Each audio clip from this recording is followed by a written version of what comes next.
Okay. Okay, I thought I saw you walk in. Yes, Ed's on vacation, yeah. Got a long agenda, maybe we're betting 15 minutes for the whole thing. There's nothing. Yeah, actually, the proclamations will probably be the longest thing. There's two. Did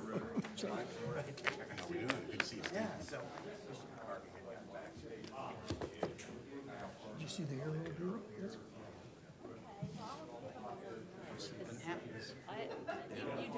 Don't hang her Got your, I'm ready.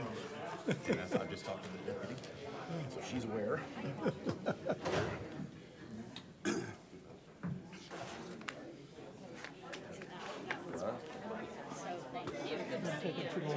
We can introduce. No. Mr. Chairman, I'd like to.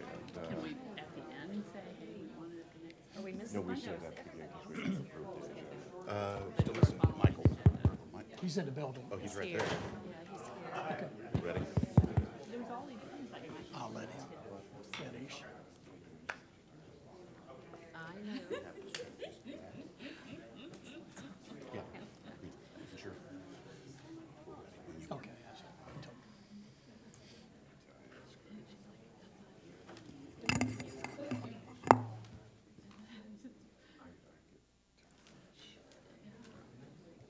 There's some fights,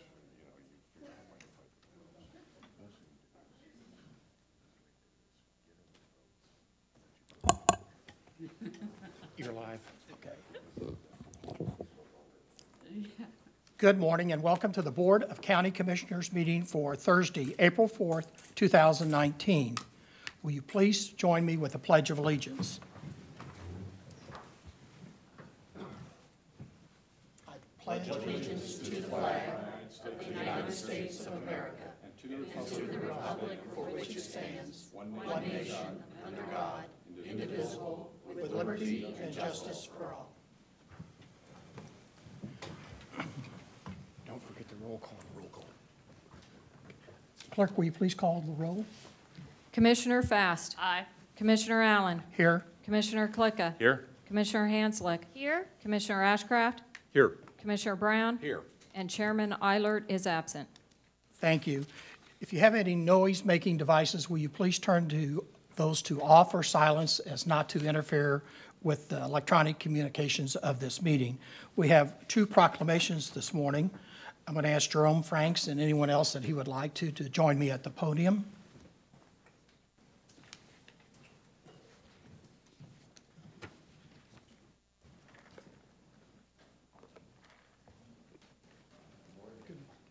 Doing fine.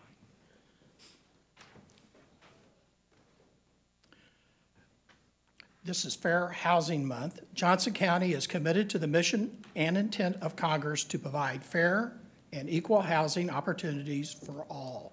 And today, many realty companies and associations support fair housing laws. Fair Housing Month provides an opportunity to emphasize the need to work towards a future where all our citizens have access to a key element of the American dream, home ownership.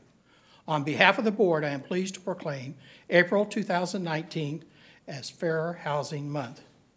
Jerome, would you like to make any comments? Sure. Okay, thank you. Good morning, everyone. We in Housing Services thank the Board of County Commissioners for recognizing April as Fair Housing Month. On April 11, 1968, President Lyndon Johnson signed the Civil Rights Act of 1968, which was a follow-up to the Civil Rights Act of 1964. The 1968 Act expanded on the previous act and prohibited discrimination concerning the sale, rental, financing of housing based on race, religion, national origin, and sex.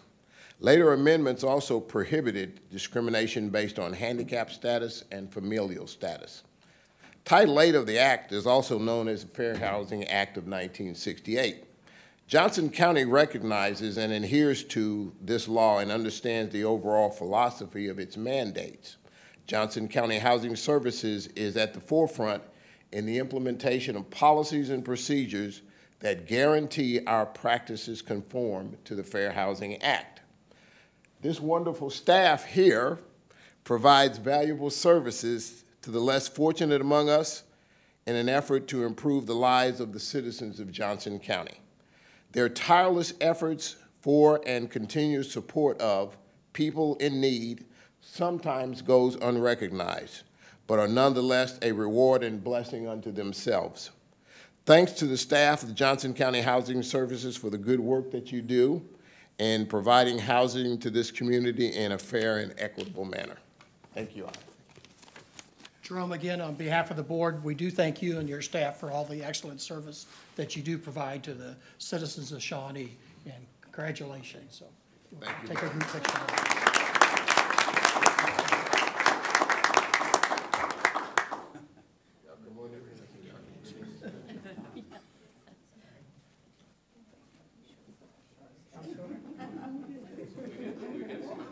Come around this side. Scoot around. Come around. Move around. Move around. Sorry. Yeah. The one who's making up the noise.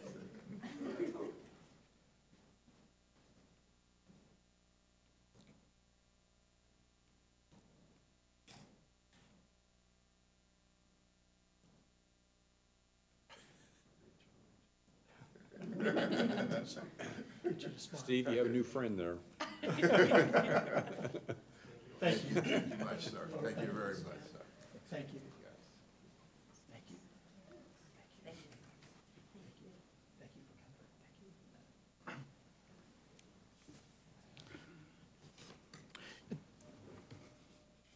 coming. At this time, I'm going to ask District Attorney Steve Howell and his group to come forward.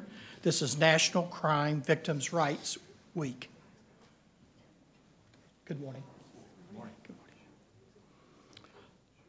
Americans are victims of more than 20 million crimes each year, and crime can touch the lives of anyone regardless of age, national origin, race, religion, gender, immigration, and economic status. Providing victims with the knowledge of their rights and the available services further strengthens their ability to recover by restoring a sense of self-empowerment. National Crime Victims' Rights Week, April 7th through the 13th, 2019, provides an opportunity to recommit to ensuring that all victims of crime, especially those who are challenged to reach or serve, are afforded their rights and receive a trauma-informed response. On behalf of the board, I am pleased to proclaim April 7th through the 13th, 2019 as National Crime Victims' Rights Week. Steve, do you have any comments? Yes. Thank you, Commissioner Allen. I'd like to thank the County Commission for the support of our office and being able to fulfill our obligations to victims of crime. Unfortunately, we meet with thousands of those victims each year, trying to provide the support needed for them not only to get through the court process, but the healing process many times moving forward in their lives. I've got a number of staff here with me, about a third, because the other 2/3 are actually helping victims today in my office. So those are the only ones that were available to come over here for this proclamation. But again, thank you very much for your support, and we will continue to strive to provide the needed care for those victims of both personal and property crimes. Thank you. Thank you, Steve. And again, on behalf of the board, we do appreciate the work that you and your group does. It's a very important service to the county, and as you mentioned, they do deserve to be represented well. So thank you. Thank you very much, And Commissioner. accept this proclamation.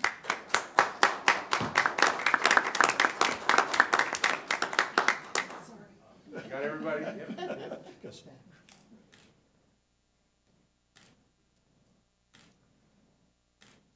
Thank you. Thank you, Jim.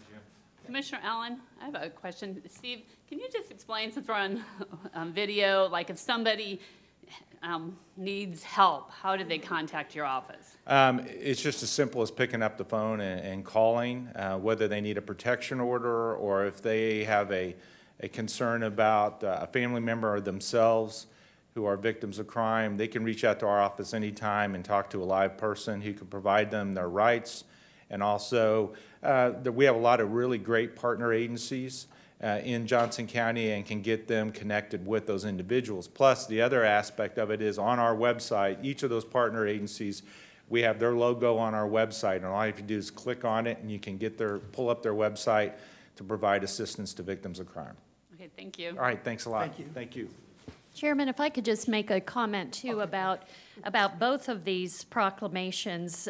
They're both very important to me personally because I've worked with both of these groups, and I especially want to thank, first of all, Steve Howe and his team, the Victims Assistance Unit, because they have helped countless people, including victims of domestic violence. And I often think about how it really wasn't all that long ago when victims were really kind of an afterthought in the whole legal process.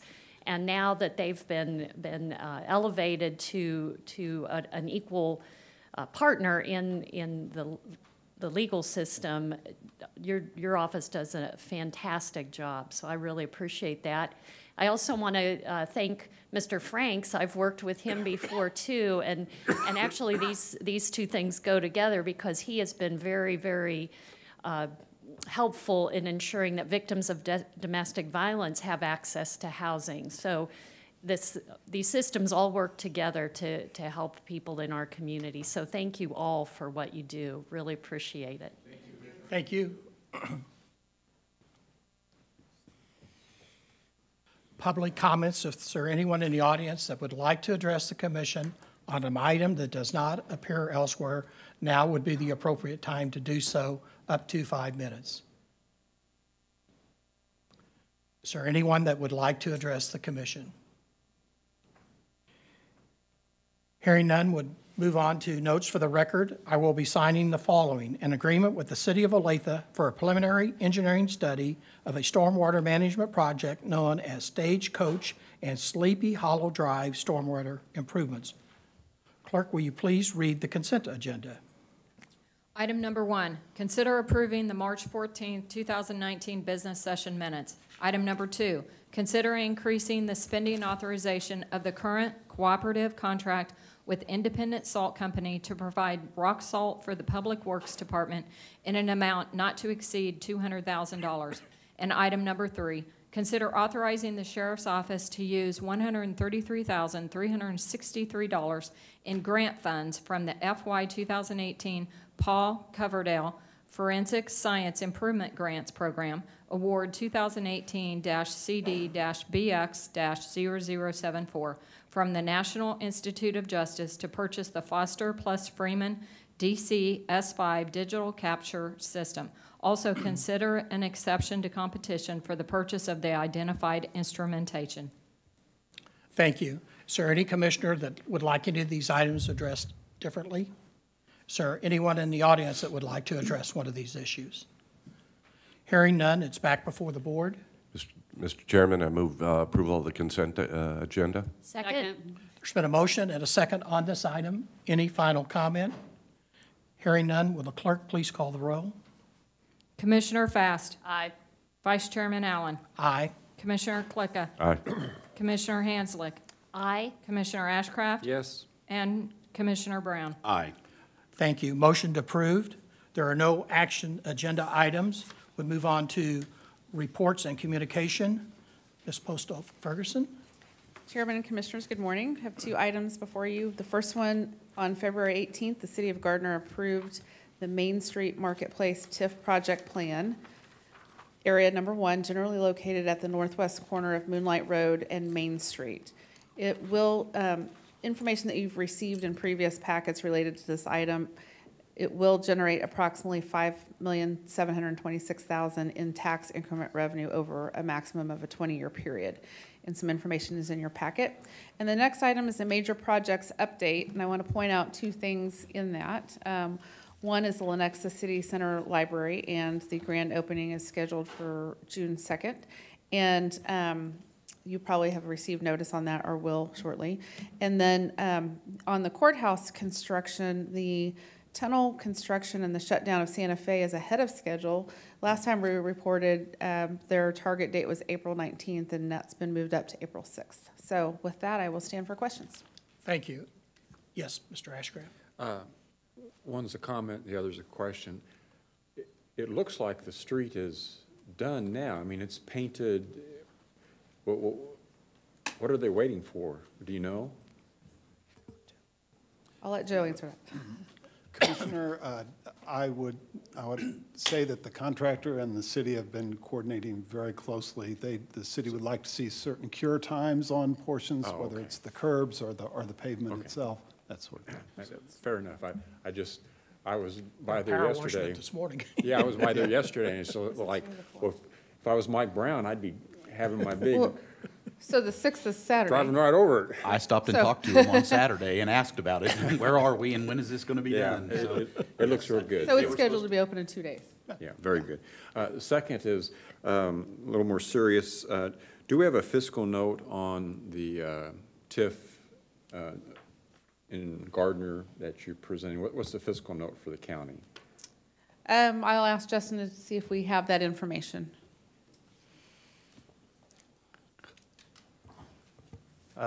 The city provided just a general kind of high-level analysis, so they didn't actually have the full breakdown, but we could try and follow up to get that if you'd like. If you could, thank you. Please. Thank you. Any final comments? We'll move on to the legislative update. Ms. Green? Good morning, Vice Chairman and Commissioners. Today is a busy week with lots happening in Topeka, moment by moment. It's almost hard to track it because there's a lot of conference committees going on, which I explained last week. That's where bills are being held at that have not agreed upon between the House and the Senate. So I'm just going to report on some of the bills that we've been following all session and give you updates. And if there's anything I don't have in here, it's most likely not going to take action, but I'd be happy to look into it and confirm that for you. So the first one is House Bill 2084, and this is our E911 bill that we've been following. This has passed out of a conference committee and was sitting in the House last night for a concur or non-concur. So we will see where that one, and no, I'm going to back up. That did not come out of conference committee. It's been sitting at the House to concur or non-concur so it could go to a conference committee. The next one is Senate Bill 104, and I think we mentioned this last week. They added in Senate Bill 91 into this, and this original bill was for CPAs. They wanted some things in statute in regard to requiring signatures of taxpayers and their identification number and such, and it prevented people from being money stolen from them by me being a taxpayer and signing off to have their money go into my bank account and those types of things. But because it dealt with with taxes, they were able to roll in 91, which is the Golden Years Homestead Act, and it's being called a tax lid. But it's not really a lid on it. They're just increasing the dollar amount on the Homestead Act to $50,000 for income. You had to be over 65. They did add in the piece about the renters for the veterans only. So we're going to wait and see where that happens. It did have a hearing yesterday afternoon in House tax, so now it is conferenceable, which means it could be added into a bill and continue to move forward. Another hot item up there is just education. The House had some meetings yesterday in regards to this, and they've decided that they're going to run with the Senate version of the K-12 funding on the House floor today. And that roughly is a 4-year plan to include an additional $90 million increase in state aid for public schools. And that was pretty important in regards to the Attorney General. He's got to have his briefs to the court by the 15th of this month. So he's hoping to have some direction from the legislature on what they were going to do. Another bills that we're watching are some election bills. And these actually passed the House yesterday, and they've combined 4 bills into one. So it's Senate Bill 130 now, and it includes Senate Bill 129, 130, Senate Bill 7, and Senate Bill 131. And the 4 parts are this. The very first one is permitting persons that vote in advance ballot to make sure if there's a signature deficiency that the election office tries to reach them and confirm whether that needs to be corrected or not. The second part of that is the county election officer can allow citizens to vote at any polling place within the county.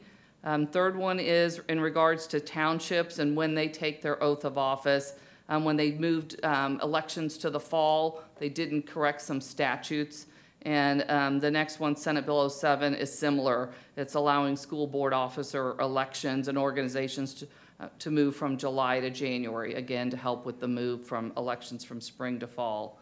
Medicaid expansion is in the Senate Public Health and Welfare Committee. They're still trying to look at ways that maybe they could bring that to a conference committee or get some movement on it this week. And then another bill, House Bill 2340. This one is in regards to the county holding property taxes above an increased appraisal if they are protesting their taxes. We actually had a conference call, Tom Franzen and I did, with the representative this week to get clarity on what he was doing, because if he was trying to help the citizens not have to pay the taxes, that wasn't being taken care of in this bill. And if he was trying to fix our appraisal process, we are mandated by statutes already of how quickly we have to turn them around. The issue lies with BOTA and the timing of that. And that is what he was trying to fix, we found out. So he's agreed to not try and put that bill above the line, and we're gonna have some discussions with him this summer over what is he trying to get done and what is the best way to do that. And we're gonna have meetings with the appraisers, the treasurers, and the county clerks, because they would all be impacted by this bill. And then finally, a couple of bills that are still in conference committee that we're watching is in appropriations. We're watching for the final appropriation bill to come out, but a hot item for us is the funding for IDD population. The House and Senate came to agreement on a 1.5% rate increase for HCBS, and then they were going to set the protected income limit at $1,177. And then the other bill is House Bill 2031 and Senate Bill 15 is in the Insurance and Finance Committee. And that one was in regards to expanding the definition of service-connected illnesses for first responders that we've been watching. So those two are still in conference committee at this time. And I am available for questions. Okay, thank you. I do have one question on the election to be able to walk in and vote at any polling place. Is our new election equipment capable of electronically producing that ballot, or do we know what the situation that's going to be? I will check into that. I'm first going to speculate, yes, we could set it that way, because we do that when you have the advanced polling. Okay. And so I would think that the software allows it there, and then they take that equipment and move it to other locations. But I will confirm that with Ronnie and let you know. And thank you, that is correct. And then, to me, I think maybe that's positive from our standpoint, that maybe, because you could walk into any polling places, we may not need the number. I just personally think we have too many polling places. If we can reduce those. I'm with you there, Vice Chairman. So anyway, that may be a benefit possibly to the county. Does anyone else, Commissioner Ashcraft? To follow on, Mr. Vice Chair, the bills that are advancing all sound like they have potentially positive attributes. I was wondering if Mr. Metzger had a chance to review that and had any comments one way or the other, because there may be hidden items or unintended consequences that he has concerns about. I mean, generally I'm supportive, but I'm just not as well versed as he would be. So. I think he's been making comments as these bills were first approved in one house or the other. I know especially on the one on Senate Bill 130 of where they could, the advanced ballot, that they could check the signature deficiency. There actually was the language in there that they shall contact them. And he had grave concerns about that, because you may not be able to reach somebody in the time that we have to make the election valid. So they did get that word to change, that it's like they may try to reach them. I just want to make sure he's in the loop, and if there's anything that we need to be aware of from his perspective, that was one. And a follow-on question, Mr. Vice Chair, if I may. Yes. Ms. Green, there had been some conversations earlier about a law or a bill that was proposed and I think passed by both houses related to disclosure of the status of abatements, a reporting or audit function. Has that been signed into law? No, because it has not passed both houses. Oh, it has not. I am not going to state where I think it is, because they've moved around so much this week, but I will. Well, it had passed the House. Yeah, it had passed one of them, and I believe it was in conference committee. Okay. But I don't believe it had passed the Senate, but I will confirm that. I stand corrected. I would be interested in knowing the status at some point. Yeah, I will include that in an email to all of you, so you're up to date on that one. Thank you. Commissioner Hanslick? Yes, I just had a couple of questions, Ms. Green, and if you need to look these up, that's perfectly fine. But I just wanted to understand, so the Homestead Fund bill would not be tied to the federal poverty level then? Okay. No, it would not be. It was, they That- moved the the income number. level up to Okay. 50,000 per household. Okay. And then the 911 bill, do we know where it landed in regard to the increase? Because there were, Well, it's wavering in between. So the Okay. House wanted 82 cents, the Senate 90 cents. So Okay. the Senate set it back to the House to either concur or non-concur on the 90 cents. If they non-concur, it would go to a conference committee. But we are running out of time because tomorrow should be, they call it the drop dead deadline. well, thank you. You're welcome. Thank you. Thank you for your report. I know it's a busy time of the year for you. Thank you. Thank you. We'll move on to commission comments. Ms. Hanson? Yes. Thank you, Chairman, Acting Chairman. I just wanted to make a note that 5 years ago this month, our community and our county was rocked by the shootings at the Jewish Community Center and at Village Shalom. And in honor of that, as many of us know, Mindy Corporan, who is the mother of two of the victims, took the opportunity to use that grief that she had and to form a program to change, as she calls it, make a ripple, change the world. It's called 7 Days. And the purpose is to engage all people to discover commonalities and overcome evil with acts of kindness. And so starting tomorrow, April 5th, every day there are different activities going on to help bring our community together and to bridge those divides. So I would commend to your information going to their website. It's www.give7days.org. I'm wearing one of their pins. They have actually a pin for every single day, and participate in that. But I think that 5th anniversary is especially significant, and I wanted to make note of that. Thank you. Thank you. Commissioner Brown? Thank you, Chairman. A couple of items. One to point out, I was at a meeting a couple of nights ago relative to New Century Fieldhouse in the Johnson County Election Office about the consideration and what looks to be the probability of opening up an early voting center in the city of Gardner. It was well attended. There were good feedback, good comments. It's a great facility for that. I wanted to thank Parks and the Elections Office for working together. That's how good government operates, and we desperately need that early voting facility in Gardner, with the early voting facility having been located at the Great Mall, which is no longer there. Those folks, the closest place they have is actually the election office, so they're very excited about that. I attended the Johnson County Contractor Licensing as a contractor, as a student, on Tuesday. It was well attended. It was well run, as it always is. I never miss a chance, as my fellow commissioners know, to brag about contractor licensing. It's a favorite of mine, and they ran a very, very, very solid program.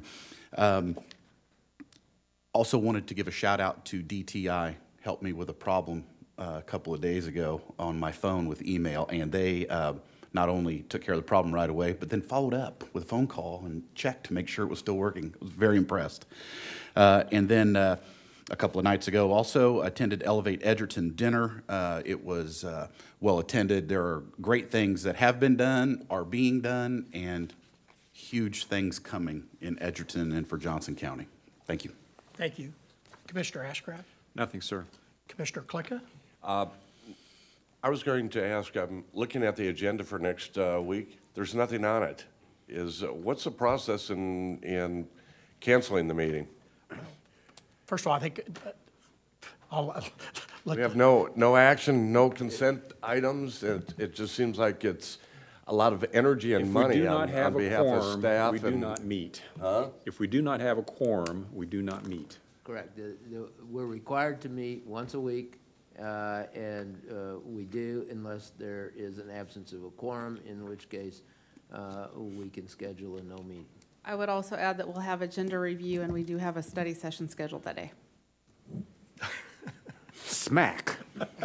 Next. I guess for me, I just want to follow up on it. I mean, we have a $1 billion budget, and nothing was on the agenda today. I know several of us had brought up items that we would like to have considered, and last week we raced through the Public Health Department presentation, and, you know, so we had today and next week, and just, you know, it's time for, you know, that we can have some of these items that several of us commissioners have brought up. I mean, we brought up the mental health study session. I brought up. Do I hear Tiff? Do I hear Yeah, Tiff yeah. anymore? That one's going twice. Payment, So we have several scheduled for. transparency. Yeah, on April 25th, we have mental health scheduled. The following week, we have the citizen survey and transit scheduled. We have budget from May 9th through June 7th, and then we have vulnerable populations scheduled for mid-June. So We, from, like last week, just racing through them in an hour. I mean, that was just, I mean, there was no time for any of us. But we'll to- come back and actually dive into each of those various departments, so. This is a little unusual. This is my 11th year here. It is, but I think I mentioned earlier that we'll have multiple hours of budget meetings, and it normally evens out. But Does that make you feel better? That we'll have several multiple hour Well, meetings? it's 2 weeks in a row. I know. mean, It's unusual. I haven't seen that much on the agenda since I've started. Well, it's different, but it'll get busy, but Wait until we have World Planning Day. Yeah. That's a big one. Commissioner Ashcraft, please. I have no comments, so this concludes the items on the printed agenda, and we are adjourned. We will take a short break before returning for the agenda review. Mr. Chairman, why are we coming back? There's no review. I'm just, Thank you, I Mr. think we Chair. got to follow protocol. Might as well adjourn for the month. You know, real quickly, we could have something come up between now and next week that does need to be addressed by the commission, so you never know. We can change that so we can approve it, so no reason to put things on. No, nothing. There's something they wanted to.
Yes, we're on.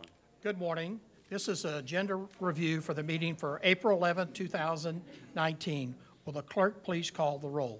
Commissioner Fast. Here. Vice Chairman Allen. Here. Commissioner Klicka. Here. Commissioner Hanslick. Here. Commissioner Ashcraft. Here. Commissioner Brown. Here. And the chairman is absent. We are all present and have a quorum. Thank you. Would move to the one item on the action agenda.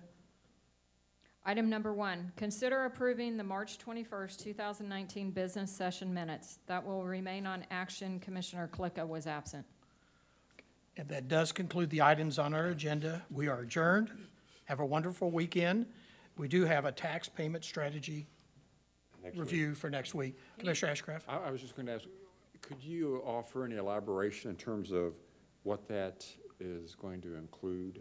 Or what does that cover? I may refer, but I think it's in regards to, do we want to transition to allow people maybe to pay monthly if they need to do that? That was the context of which it was asked, and then staff has things to share, and Maury was working with the department if you have more to add to that. On the next week's study session on the tax partial payments. Yes, working with Tom, thank you, working with Tom Franson on that, and we're reviewing that presentation now. Also, Mr. Jarrett will be there to provide some history on this topic, which former boards have discussed as well. Okay. Thank you. Any final questions? We are adjourned. Have a nice weekend. Mr. Chairman, that's got to be a record. I don't- That's got to be a record. I don't know. I was thinking 30 minutes, so it's 35.